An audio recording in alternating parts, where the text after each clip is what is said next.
Louvado seja o nome do nosso Deus. Irmãos, glorificamos a Deus pela oportunidade de estarmos reunidos por mais uma vez para exaltar o nome do Senhor Jesus Cristo. Queria te convidar a abrir a sua Bíblia no livro de Lucas, Evangelho de Jesus Cristo, segundo escreveu Lucas, no capítulo de número 13. É uma palavra que Deus ministrou ao meu coração essa noite. Confesso aos irmãos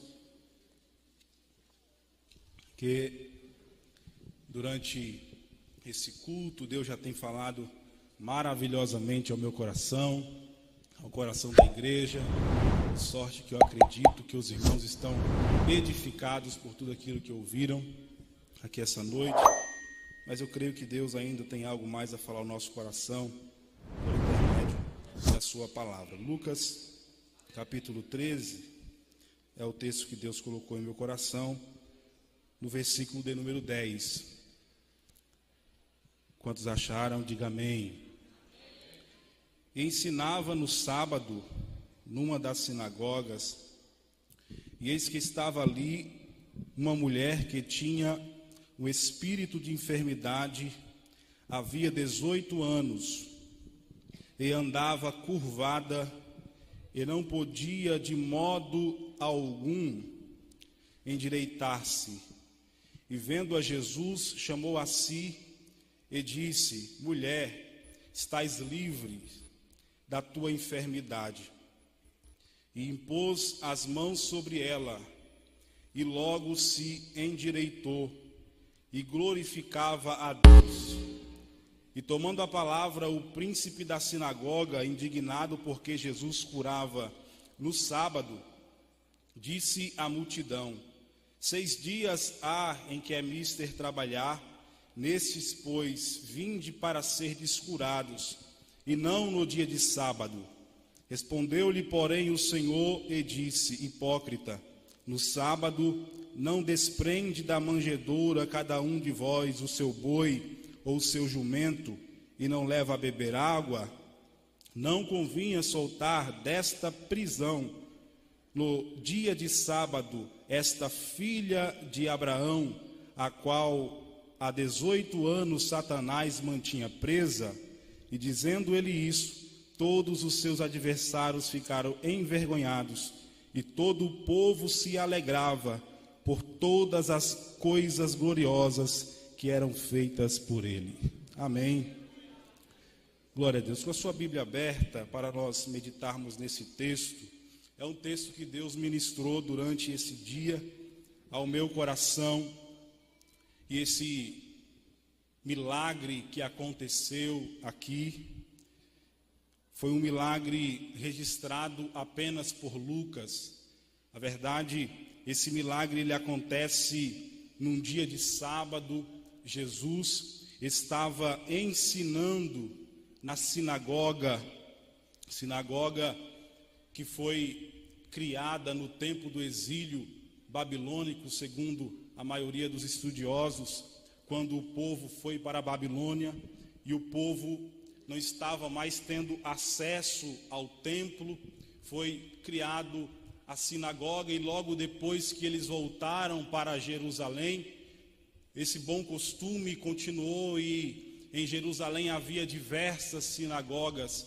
Jesus, por muitas vezes na Bíblia Sagrada, nós vamos ver que Jesus ele ministrava nas sinagogas, o lugar aonde os mestres sentavam para ensinar a palavra de Deus, e ali o povo ouvia as ministrações da lei de Moisés. É neste contexto que Jesus vai encontrar esta mulher, que Lucas vai fazer esse registro.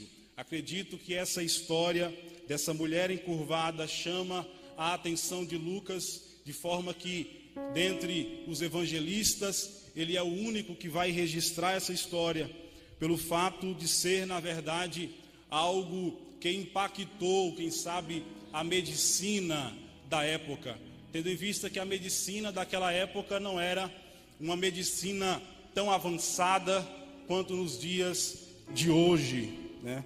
Mas, na verdade, esta doença, esta causa que esta mulher estava enfrentando, embora a ciência daquela época não era tão avançada, porque havia uma mistura naquela época da medicina com algumas crendices, com algumas questões religiosas, e muitos dos judeus colocavam até em questão a medicina da época, mas nem a medicina daquela época e nem a medicina da nossa época, que já é mais avançada, poderia resolver o problema desta mulher, porque o texto é claro em dizer que aqui a causa não era uma causa humana, a origem não era uma origem humana, mas a causa aqui era espiritual. A Bíblia diz que havia nessa mulher um espírito de enfermidade. Na verdade, o que fazia com que essa mulher estivesse encurvada era uma causa espiritual. E aqui eu quero abrir um parêntese para dizer aos irmãos que nem toda enfermidade é de origem espiritual. Uma vez eu estava indo pregar em Centro-Sé e no carro um rapaz, ele estava defendendo isso.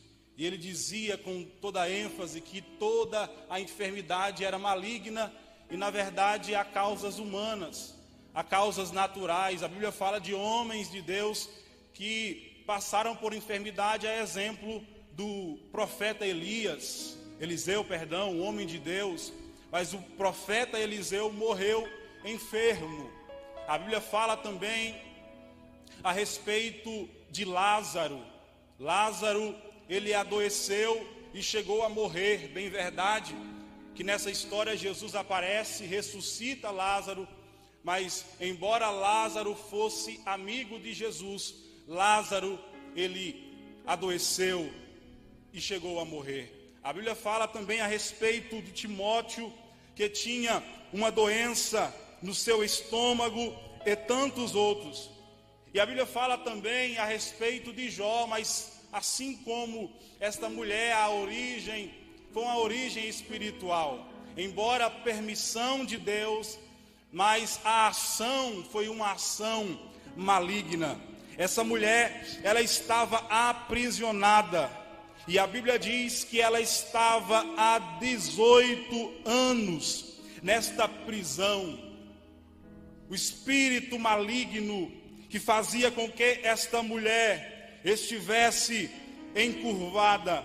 Mas eu glorifico a Deus que neste culto aonde essa mulher foi, Jesus Cristo estava. Aleluia. E eu glorifico a Deus quando eu leio Lucas capítulo de número 4, que foi quando Jesus estava também em uma sinagoga e ele tomou a palavra, e a Bíblia diz que foi-lhe dado o livro do profeta Isaías, e quando ele leu, estava naquela passagem: o Espírito do Senhor é sobre mim, pois me ungiu a evangelizar os pobres, enviou-me a curar os quebrantados de coração e a pregoar liberdade aos cativos. Glória a Deus.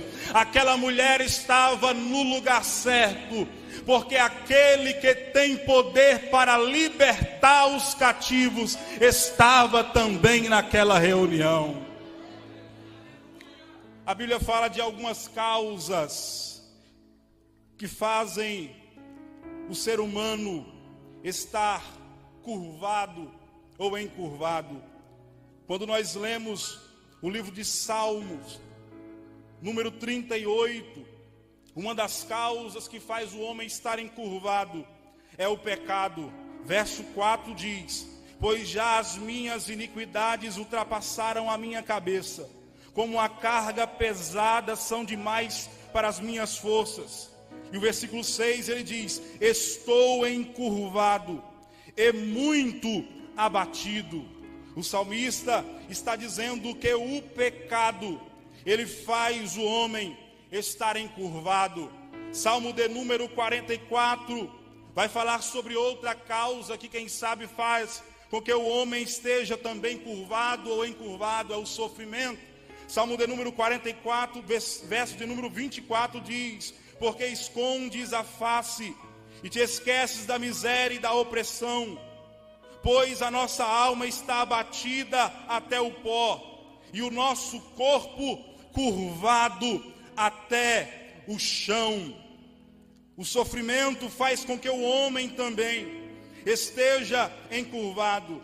Mas aqui neste texto que nós lemos, a causa, na verdade, era um espírito maligno que fazia com que essa mulher estivesse encurvada. Mas a palavra do Senhor nos diz que o Filho de Deus se manifestou para desfazer as obras do diabo. Eu quero dizer nessa noite, na autoridade que há no nome de Jesus Cristo, não tem prisão que resista ao poder de Jesus. Eu quero nessa noite declarar na tua vida que não existe cadeia que Jesus Cristo não possa quebrar. O nosso Jesus ainda liberta e quebra as cadeias, glória a Deus. Essa mulher vai ao templo, vai ao encontro de Jesus Cristo, e não era fácil ela chegar ao templo, porque existiam algumas barreiras para que ela pudesse chegar até ali.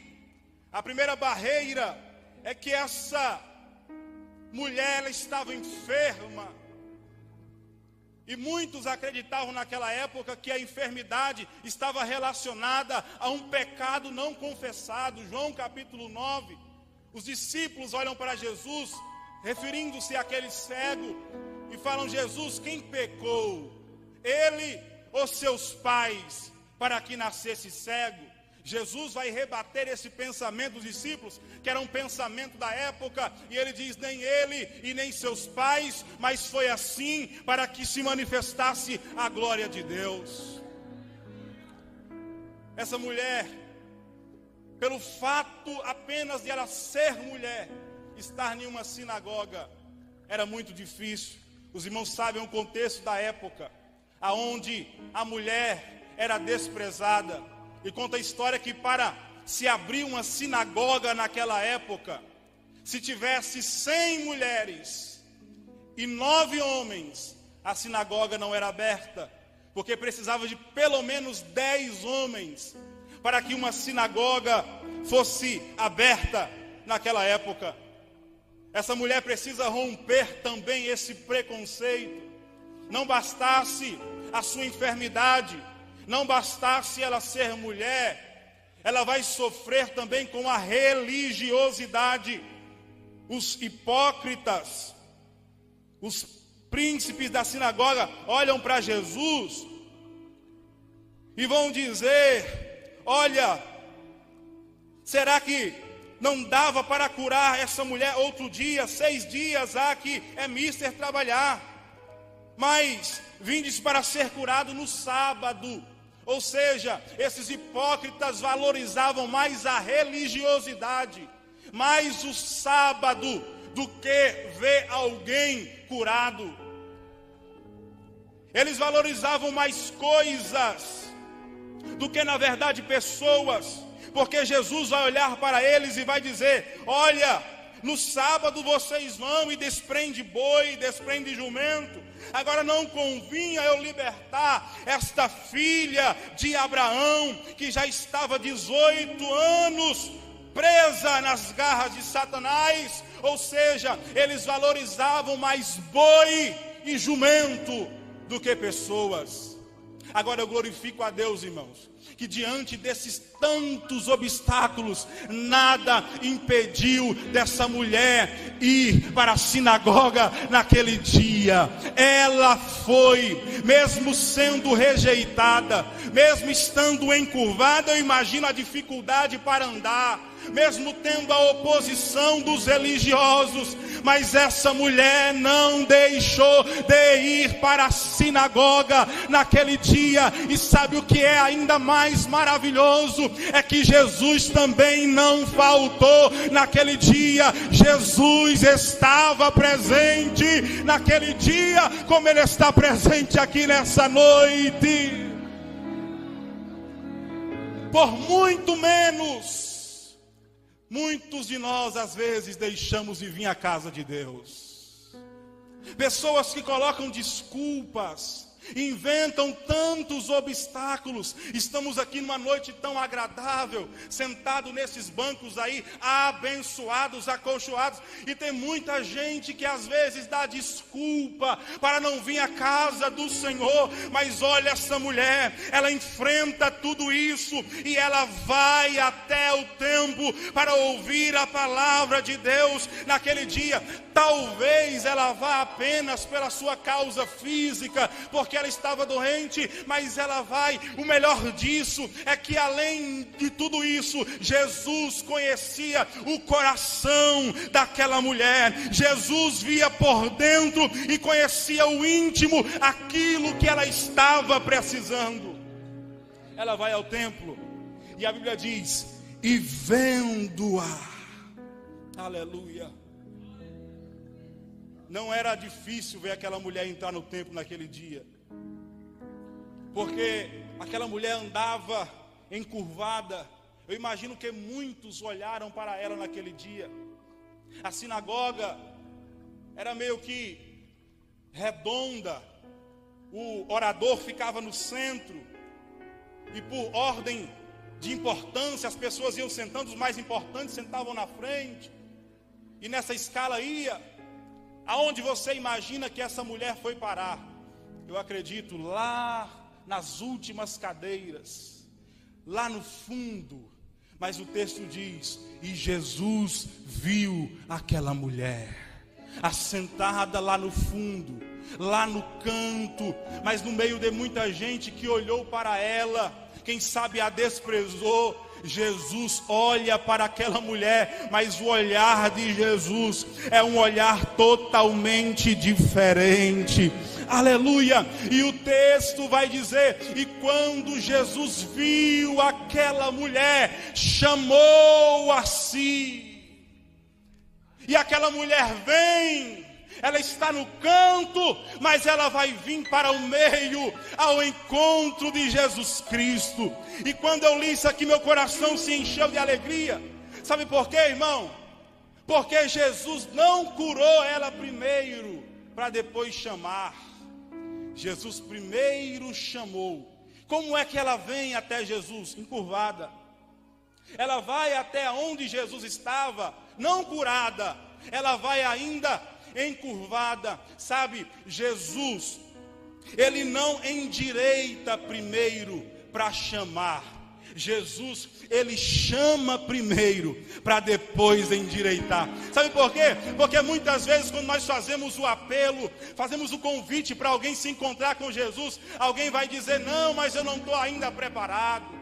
Eu não deixei de fumar, eu não deixei de fazer isso, deixa eu primeiro me endireitar. Não, essa obra não é para você, essa obra é para Jesus. Jesus chama, vem todo torto, e é Jesus quem vai endireitar. Aleluia. Até porque no versículo 11, na última frase, diz que não podia de modo algum endireitar-se. Se essa mulher pudesse por si mesma se endireitar, ela tinha feito, mas como ela não pode endireitar-se a si mesmo, Jesus se responsabiliza para fazer isso. Ele chama, ela vem toda torta, mas os pés de Jesus é Ele quem endireita. Nessa noite Jesus está falando ao coração de alguém, e quem sabe você tem resistido ao chamado de Jesus, mas nessa noite Ele te chama. Quem vai fazer a obra é Ele, e a obra que Ele fará na tua vida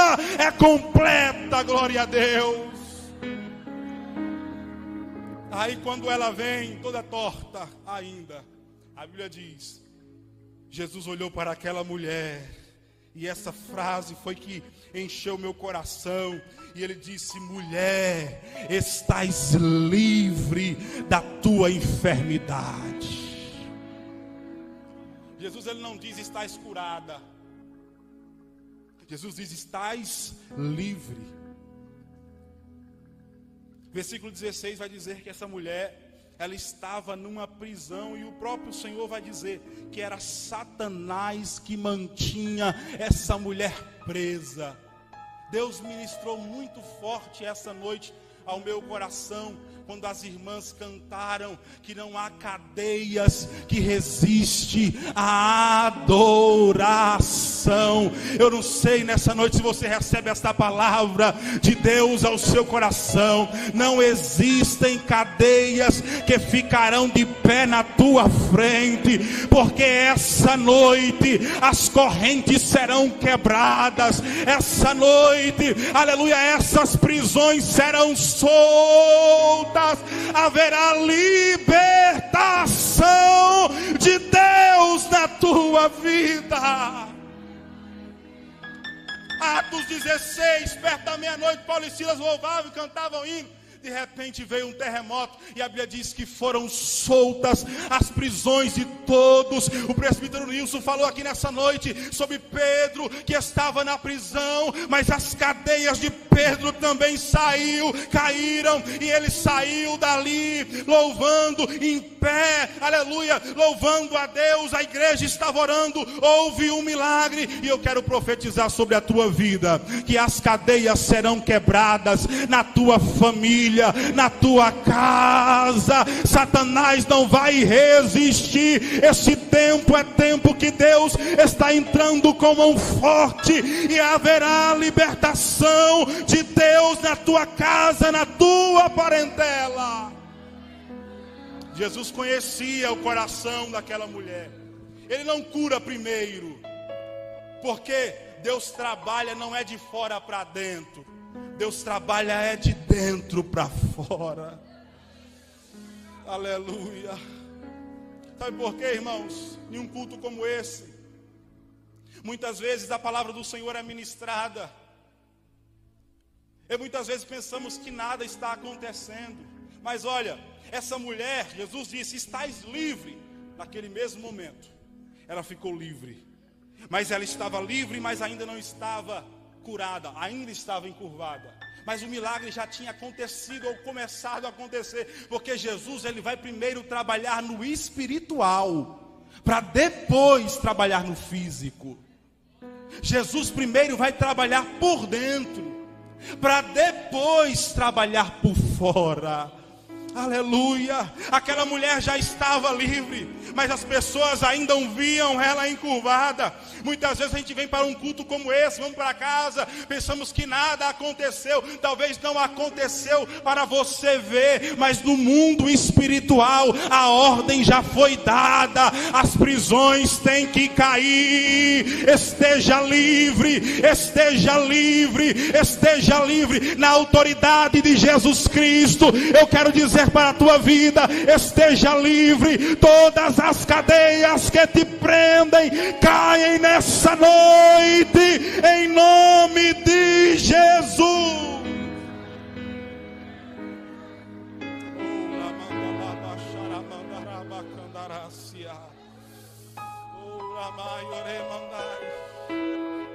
Jesus, ele começa a trabalhar por dentro, para depois ele trabalhar por fora.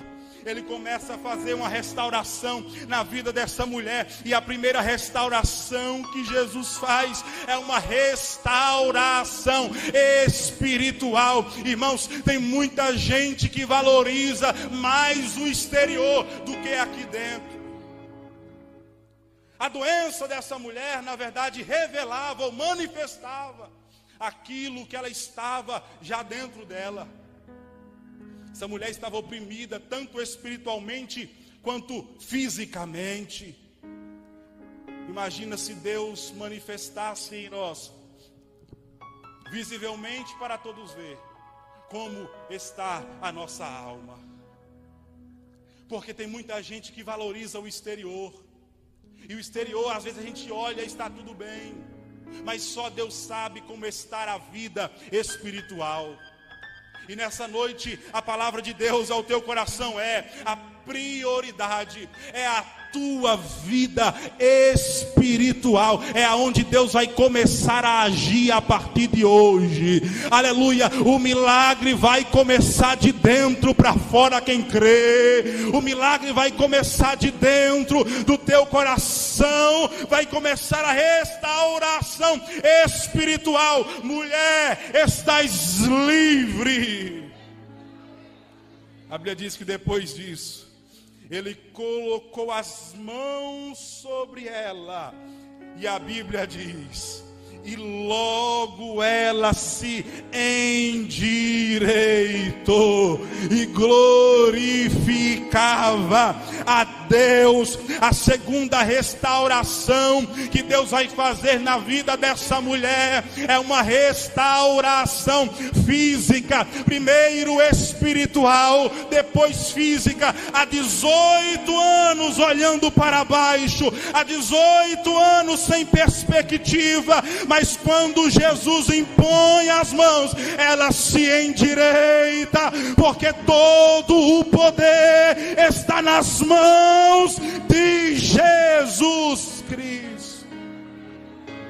Você crê que Ele tem poder para curar? Você crê que Ele tem poder para curar o físico? Você crê? Nessa noite eu quero determinar sobre a tua vida, aleluia, que haverá cura de Deus nessa noite sobre a tua vida, sobre o teu físico, porque Deus é Deus de milagre. E nessa noite eu quero já repreender toda a enfermidade que porventura esteja sobre a tua vida. Vai ser liberto, vai ser nessa noite tocado por Deus, e haverá um milagre na tua vida. Primeira restauração é espiritual. Segunda restauração é física.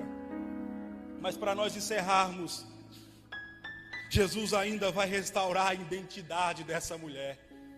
Olha o versículo de número 16. Ele diz: olha, não convia eu soltar esta mulher da prisão no dia de sábado, porque esta é filha de Abraão. Aleluia. Jesus está dizendo: olha, vocês não sabem quem é essa mulher. Essa mulher é filha de Abraão. Aleluia. Eu acredito, quem sabe, por causa da fé, porque Abraão é o pai da fé, mas ainda mais, ela é filha de Abraão, ela é herdeira das mesmas promessas, aleluia. E para Abraão, o Senhor disse: olha, Abraão, eu abençoar-te-ei, eu engrandecerei teu nome, e tu serás uma bênção. Eu abençoarei quem te abençoar, amaldiçoarei quem te amaldiçoar, e em ti serão benditas todas as famílias da terra. Não perca a tua identidade. Você é herdeiro das promessas, e quem é herdeiro das promessas de Deus não anda encurvado. Quem é herdeiro das promessas de Deus anda triunfante, anda vitorioso, porque Cristo venceu por nós. Jesus estava dizendo: olha, essa mulher é filha de Abraão. E você lembra quando Deus vai renovar a promessa para Abraão? Ele diz: olha, Abraão, sai da tenda, Abraão. Abraão, sai da tenda. E ele disse: olha para os céus. Aleluia. Olha a diferença. A mulher vivia olhando para baixo, mas Jesus diz: não, ela é filha de Abraão. Olha para os céus, Abraão. Olha para as estrelas, Abraão. Será que podes contar? Assim será a tua descendência. Aleluia. Filho de Abraão não olha para baixo, filho de Abraão olha para cima. cima. Talvez você fisicamente, ou quem sabe espiritualmente, ou emocionalmente, está só olhando para baixo, sem perspectiva. Mas nessa noite toma posição e receba a identidade que Deus, Ele já te deu, aleluia. Você é filho de Abraão, você é herdeiro das promessas de Deus. Sabe qual é o problema? É que muitas vezes nós não tomamos posse daquilo que nós somos. Tal como aquele filho pródigo também, mas o mais velho, ele vivia dentro de casa, mas ele tinha uma mentalidade de escravo. Ele diz: olha, o senhor não matou nenhum cabrito para mim. É filho, mas a mentalidade é de escravo. É filho, mas a mentalidade dele é de escassez, é de solidão. Aleluia. Jesus, o pai vai olhar para ele e vai dizer: meu filho, aleluia, todas as minhas coisas são tuas. O pai estava querendo incutir na cabeça daquele filho, daquele menino, que ele era filho e que ele era herdeiro. Aleluia. Meus irmãos, nós não somos escravos, nós somos filhos de Deus, herdeiros em Cristo Jesus. Nessa noite, para de olhar para baixo, olha para cima, porque você é filho de Deus. Aleluia. Toma posse daquilo que é teu. A Bíblia diz que essa mulher, ela se endireitou, que essa mulher glorificou ao nome do Senhor, aleluia. E que aqueles que estavam ali, os adversários, ficaram envergonhados, mas o povo se alegrava por todas as coisas gloriosas que o Senhor estava realizando. E eu quero terminar nessa noite dizendo que aqueles que olharam para você e acharam que a tua vida ia ficar encurvada, eles serão envergonhados, mas haverá um povo que fará festa nessa noite, e o povo é o povo de Deus, que irá se alegrar, porque Deus está entrando na tua causa com libertação, com transformação, com restauração. Quem recebe essa palavra nessa noite?